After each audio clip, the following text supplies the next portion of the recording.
My message to every business in the world is very simple. صدر Donald Trump نے عالمی رہنماؤں سے وعدہ کیا کہ اگر وہ امریکہ کے اندر پیداواری یونٹ لگائیں گے تو ان کو ٹیکس میں رعایت ملے گی، دوسری صورت میں ان کو ٹیرف کا سامنا کرنا پڑے گا۔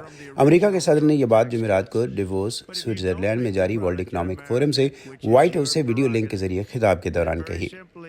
آئیے امریکہ کے اندر اپنی چیزیں بنائیں اور ہم آپ کو ایسے کم ترین ٹیکس دیں گے جو روئے زمین پر کسی اور ملک میں نہیں۔ یہ تھے صدر ٹرمپ کے الفاظ۔ تاہم ٹرمپ نے خبردار کیا کہ اگر آپ امریکہ میں پروڈکٹس نہیں بناتے تو آپ کو ٹیرف ادا کرنا پڑے گا، مختلف شرح سے۔ یہ ٹیرف ان کے بقول امریکہ کے خزانے کو سینکڑوں اربوں ڈالر سے نہیں بلکہ کھربوں ڈالر کے ساتھ مضبوط بنائے گا، اور اس سے امریکہ کی معیشت مضبوط ہوگی اور ٹرمپ انتظامیہ کے دور میں ملک کا قرضہ کم ہوگا۔ بدھ کو سعودی کراؤن پرنس محمد بن سلمان نے بھی صدر ٹرمپ سے ٹیلی فون پر بات کی تھی۔ سعودی حکمران نے بتایا کہ ان کا ملک امریکہ کے اندر 600 ارب ڈالر کی سرمایہ کاری کرنا چاہتا ہے۔ تاہم ٹرمپ کا کہنا ہے کہ وہ محمد بن سلمان سے کہیں گے کہ وہ $1 ٹریلین امریکہ میں انویسٹ کریں۔